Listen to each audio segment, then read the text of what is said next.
Hello বন্ধুরা, good morning. তো সকলে কেমন আছো? আশা করছি সকলেই খুব ভালো আছো, সুস্থ আছো। স্বপ্নকা ফ্যামিলির নতুন একটি ব্লগে তোমাদের অনেক স্বাগত, অনেক ভালোবাসা জানাই। তো দেখো, আজকে আমি সকালবেলা যা কাজ থেকে আমার, তোমরা তো জানোই, ছেলেকে স্কুলে পাঠিয়েছি, তারপরে কিন্তু আমি পড়ানো হয়ে গেছে আমার। তো তারপরে দেখো, এই যে পড়িয়ে উঠে ঘরের বিছানাটাকে আমি তুলে নিচ্ছি। আসলে কি বলতো, প্রতিদিন কিন্তু আমাদের সংসারে একই কাজ, একদম রুটিন করা, মানে টাইম গোনা কাজ। তো একটা এক্সট্রা কাজ করতে গেলেও যেমন আমরা সারাদিন যেন আর সময় খুঁজে পাই না, তেমনি কোনো কাজ আমরা ফেলেও রাখতে পারি না, এরকম একটা ব্যাপার। তো আমার মনে হয় প্রত্যেকটা হাউস ওয়াইফেরই এই একই কাজ, একই সংসারের ডেইলি রুটিন। তো দেখো, সব কাজ প্রতিদিন দেখাতেও ভালো লাগে না। তো যাই হোক, ঘরের বিছানাটা গুছিয়ে আমি কিন্তু এই যে রান্নায় চলে এসেছি। তো আজকে রান্না করব সিম ভাজা। আসলে নতুন সিম কেনার পরে একদিনও ভাজা করা হয়নি। আর করব সাইটিং মাছের তরকারি। তো এদিকে দেখো, আজকে কিন্তু আছে আমাদের নিমন্ত্রণ, তাও কিন্তু রান্না করছি, কারণ ওই যে বাবা খাবে তার জন্য। তো আজকে নেমন্তন্ন বলতে একটা শ্রাদ্ধ বাড়িতে, তো নেমন্তন্ন আছে। তো সকালবেলায় কিন্তু আমি রান্নাটা করে নিচ্ছি। সকালবেলায় একবারে কিন্তু নয়, সকালে কিন্তু খাওয়া দাওয়া হয়ে গেছে। তো এই মাছগুলো একেবারে রান্না করে নিচ্ছি, যাতে রাতের বেলাতেও আর অসুবিধা না হয়। রাতের বেলা ভাত তরকারি থেকে গেলে কি বলো তো, আমার সত্যি কথা রাতে রান্না করতে একটা আলিস্যি ব্যাপার লাগে, ভালো লাগে না। তো আমি দুপুরবেলা দেখো কাজকর্ম সেরে মাঝে মাঝে উঠতে কিন্তু আমার বিকাল 3টে বেজে যায় সমস্ত কাজ গুছিয়ে করে। তাও ঠিক আছে, তবু আমার যেন রাতে রান্না করতে ইচ্ছা হয় না। ওই যে সন্ধ্যেবেলা একটু চা করব, ব্যাস, ছেলেকে যদি কিছু খাবার করে দিই, ওইটুকুই। তাছাড়া রাতে রুটি মাঝে সাঝে করতে হয়। আর ওই তরকারি বলো, আমার কিছুই ভালো লাগে না করতে। তো এই কারণে এই মাছটা কিন্তু আগের দিন আনা, মাছটা ফ্রিজে ছিল। তো সেই জন্য এই মাছের ঝোলটা করে নেব, আর করে নেব সিম ভাজা। তো ভিডিওর মাঝে আমি প্রতিদিনই যেটা বলি, আমার বন্ধুদের অসংখ্য ধন্যবাদ জানাই। যারা নতুন বন্ধু হচ্ছে তাদেরকেও কিন্তু অসংখ্য ধন্যবাদ। তোমরা এভাবে আমার পাশে থেকো, আর আমিও কিন্তু প্রত্যেকের পাশে আছি সব সময়। তো এদিকে দেখো, মাছটা কিন্তু আমার ভাজা হয়ে গেছে। তারপরে এই যে তেলের উপরে একটু জিরে ফোড়ন দিয়ে মাছের ঝোলটা কিন্তু করে নেব।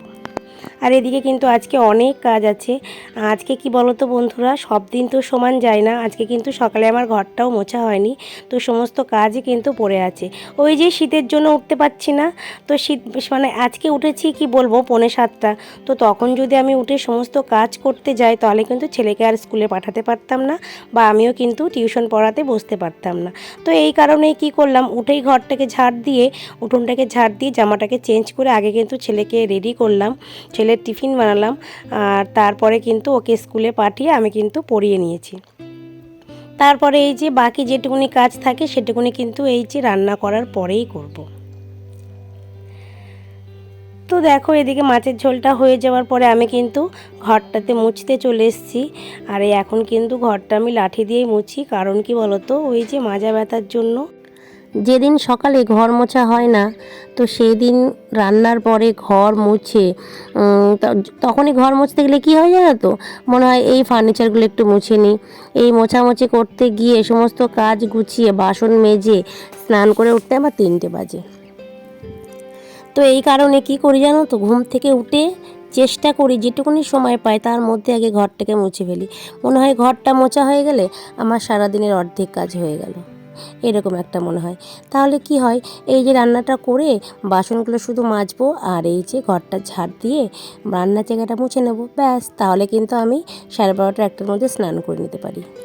আর কি বলতো, আমাকে চেষ্টা করতে হয় একটার মধ্যেই সমস্ত কাজটা করার, কারণ এই যে সকাল আমি ধরো ঘুম থেকে উঠি কি বলবো 6টা 10 15, তো তখন থেকে এই যে চলে সমানে একভাবে সংসারের কাজ, এটার পর এটা, এটার পর এটা, একদম বাধা ধরা। আর চেষ্টা করি একটার মধ্যেই সমস্তটা কমপ্লিট করতে, কারণ কি বলতো, ছেলে কিন্তু 1:45 বাড়ি চলে আসে। ও বাড়ি চলে আসার পরে যদি আমি কাজে ব্যস্ত থাকি না, ও এসে কি করবে বলতো, স্নান করতে চাইবে না, ওই যে বল ব্যাট নিয়ে খেলা। আর কি বলতো বন্ধুরা, এতদিন ছেলের একটা অন্য খেলার প্রতি আকর্ষণ ছিল, কিন্তু এখন এই যে ক্রিকেটে ভর্তি করার পর থেকে সর্বক্ষণ ব্যাট বল ব্যাট বল। তো এই করে করে জানো তো, আমার গাছের ফুলগুলো অনেক কটা ভেঙে দিয়েছে, একটা টব ভেঙে দিয়েছে। তো এই নিয়ে ছেলের সাথে এত বকাবকি হতেই আছে স্কুল থেকে আসার পরে। আর আশপাশের যে বাচ্চাগুলো আছে, মানে সবাই চলে আসবে, একই সময় ধরো সবারই ছুটি হয়, তো সবাই এসে ওই যে খেলা শুরু করে দেবে। তখন কি করবে জানো তো, 2টো বেজে যাবে, 2:30 বেজে যাবে, স্নান করতে চাইবে না। আর সকালে কিন্তু আমার ছেলে সেই এক গাল না খেলেই নয়, সেই রকম খেয়ে যায়। আর ওই যেটুকু টিফিন করে দিই ওইটুকুনি খাওয়া দাওয়া করে। তাহলে তোমরাই বলো, বাড়ি চলে আসবে 1:45, এসে যদি স্নান করে 2টোর মধ্যে খেয়ে নেয় তাহলে কত ভালো হয়। ও কিন্তু এসে 2টো বেজে যাবে, স্নান করতে চাইবে না, আর আমি অনবরত কাজ করতেই থাকবো আর ওর উপর চেঁচাতেই থাকবো। তো এই কারণে আমি সব সময় চেষ্টা করি দুপুর 1টার মধ্যে আমার সমস্ত কাজটা করতে। তাহলে কি হবে, ও আসার সাথে সাথেই কিন্তু আমি ওকে সময় দিতে পারবো। মানে জোর করে ধরে তেল টেল মাখিয়ে স্নান করিয়ে মোটামুটি একটু খাইয়ে ঘুম পাড়াতে পারবো। আর তারপরে দেখো 4টে থেকে আবার পড়া। যদি 1 ঘন্টা ঘুমিয়ে নেয় তাহলে কিন্তু ওবেলা গিয়ে আর সমস্যা হয় না। মানে ওবেলা যদি না, মানে দুপুরে যদি একটু না ঘুমায় তাহলে যখন পড়াতে বসবো না, ওর মুখের দিকে আর তাকানো যাবে না। মানে সেই চোখ ঘুমে ঢুলে আসবে, এরকম একটা ব্যাপার প্রত্যেকটা দিনেই হচ্ছে। আর এই যে ক্রিকেটে ভর্তি করার পর থেকে সত্যি কথা বলতে যেন ওর পড়াশোনার প্রতি একটু মানে গাফিলতি হচ্ছে আর কি। ওই যেদিন যেদিন ওর ক্রিকেট থাকে, ধরো এই শুক্র শনি রবি, সেই দিনগুলো যেন সন্ধ্যাবেলা 6:30টায় আসার পরে যেন ওর একটা ক্লান্তি, ঘুমিয়ে পড়বে, এরকম একটা ব্যাপার। ঠিক করে পড়াশোনাটা হচ্ছে না। তো জানি না ক্রিকেটে ভর্তি করে ভুল করলাম কি না জানি না, তবুও চেষ্টা করছি যেন আমি ওর সঙ্গে তালে তাল মিলিয়ে ওর সঙ্গে থেকে ওর সমস্তটা ব্যালেন্স করে চলতে পারি আর কি। তো এটাই চেষ্টা করে যাচ্ছি। তো দেখো, তোমাদের সাথে কথা বলতে বলতে আমার বাসনগুলো মাজা হয়ে গেল, আর এদিকে কিন্তু জামা কাপড়গুলোও কেচে নিয়েছি, এবার ধুয়ে নিচ্ছি। অনেকটা কাজ কিন্তু আমার এগিয়ে গেছে। আর এই মুহূর্তে কিন্তু ছেলেও বাড়ি চলে এসছে। ও এসে ওকে স্নান করিয়ে তারপরে কিন্তু আমি স্নান করব। না হলে ওকে স্নান করিয়েও একটু সময় দিতে হয়। ওকে একটু, এখন যেহেতু শীতকাল, তো একটু তেল মাখাতে হয়, ক্রিম মাখাতে হয়। এগুলো যদি আমি স্নান করে ছেড়ে দিই, এগুলো না মেখেই কিন্তু বেরিয়ে পড়বে। প্রত্যেকটা বাচ্চা এমন হয় কিনা জানি না, কিন্তু আমার ছেলের পেছনে আমাকে খুব চেঁচাতে হয়, খুব বকতে হয় জানো তো, না হলে ও কোনো কাজ ঠিক টাইমে করে না। এটা নিয়েও দুশ্চিন্তা করি যে ছেলেকে কি মানুষই করতে পারছি না, এরকমটা মনে হয় জানো তো। তো কি করা যাবে, তোর বাবা মাঝে মাঝে বকবে আমাকে যে না তুমি এতটা প্রেশার দিও না বা ওকে এত বকাঝকা করো না। কি বলো তো, একটা যেহেতু একটা জায়গায় গেছে, মানে ক্রিকেটের কথাই বলছি, ওখানে গেছে, তাহলে তো সব দিকটা ব্যালেন্স করে ঠিক করে টাইম মেনটেন করে চলতে হবে না। সেটা কিন্তু কোনো সময় করছে না। ওর খেলা চালিয়ে যাচ্ছে, যখনই মানে বাড়ি থাকতে যেটুকু টাইম শুধু খেলবো খেলবো আর খেলবো, এই একটা ব্যাপার হচ্ছে। তো দেখো, তোমাদের সাথে গল্প করতে করতে আমার কিন্তু জামা কাপড়গুলো কাচা হয়ে গেল। এখন কিন্তু এগুলোকে আমি ধুয়ে নেব। এদিকে আমার ছেলেও বাড়ি চলে এসছে। আর তোমাদের যে কথা এখনই বললাম, এসেই যে কাজটাও শুরু করে সেই খেলাই কিন্তু করে যাচ্ছে। আর এদিকে কিন্তু আমি জামা কাপড়গুলো মেলে দিয়ে ওকে স্নান করাবো, তারপরে কিন্তু আমি নিজেও স্নান করব।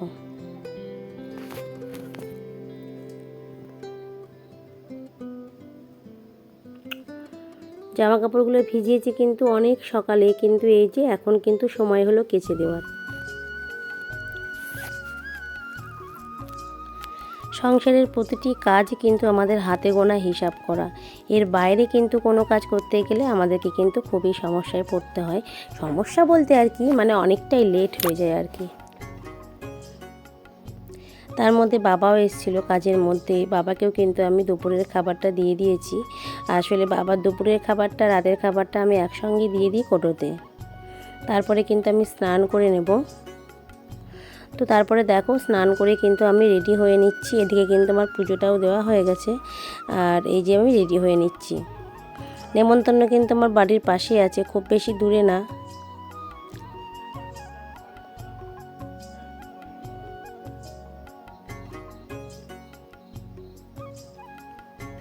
তো ঈশানকে রেডি করিয়ে আমি কিন্তু রেডি হচ্ছি। আর এই দেখো, ঈশান কিন্তু যেতেই চাইছে না, আসলে ওর ঘুম পেয়ে গেছে। ও আমাকে বলছে তুমি আর বাবা যাও, আমি বাড়িতেই থাকি, আমি খাবো না। এরকমটা হয় বলো তো? তো ওকে আমি রেডি করিয়ে নিয়ে আমি কিন্তু রেডি হচ্ছি। আজকে ভাইয়েরও নেমন্তন্ন আছে। ভাই ফোন করেছিল যে তোরা কি রেডি হয়ে গেছিস, তাহলে একসাথেই বেরিয়ে যাই। তো আমি ভাইকে বললাম হ্যাঁ মোটামুটি রেডি হয়ে গেছি, তুইও চলে আয়।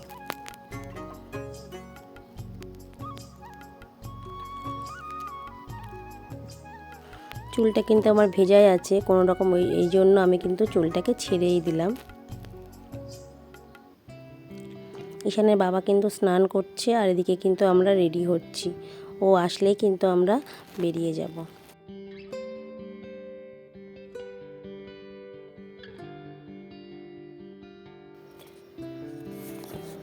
তো নেমন্তন্ন বাড়ি যাওয়ার পরে ভাইও চলে এসেছিলো, তারপরে কিন্তু আমরা একসঙ্গে খাওয়া দাওয়া করে নিয়েছি।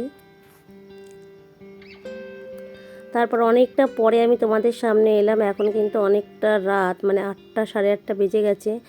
আর আমি বুঝতেই পারছো আমি কিন্তু এখন আছি ও বাড়িতে। তো হ্যাঁ বন্ধুরা, নেমন্তন্ন খেয়ে বাড়ি এসে আমি কিন্তু এ বাড়িতে এসেছিলাম। তো আজকে মা একটু সরু চুকলি আর পায়েস করবে, আর আজকে আমার মায়ের ছিল জন্মদিন, তো এই কারণে আরও আসা। তো এসে দেখছি মা পায়েস করছে, তো আমি এখানে এসেই সরু চুকলি করতে বসে গেলাম। তো মায়ের জন্মদিন উপলক্ষে এটাই আজকে আমাদের মেনু। তো তার সাথে স্বপন একটা কেক নিয়ে এসেছিলো, সেই কেকটাও কিন্তু মাকে দিয়ে কাটাবো। এদিকে আমি সরু চুকলি করছি আর আমার ছেলে আমার পাশে দাঁড়িয়ে দেখো বদমাইশি করেই যাচ্ছে। আর মনা কিন্তু গেছে পড়তে, লক্ষ্মী পার্লারে, লক্ষ্মী এখনও আসেনি, ওই জন্য আমি এসে এই যে সরু চুকলিটা বানাতে বসে গেছি। তো সরু চুকলি খেতে কে কে তোমরা ভালোবাসো অবশ্যই আমাকে কমেন্ট করো। আর শীতের সময় কিন্তু এই পিঠেটা আমাদের বাড়িতে হয়ই, এটা দিয়ে কিন্তু পায়েস দিয়ে খেতে ভীষণই ভালো লাগে। তো এই পায়েসটা কিন্তু মা বানাচ্ছে আর এদিকে আমি সরু চুকলিগুলো ভেজে নিচ্ছি।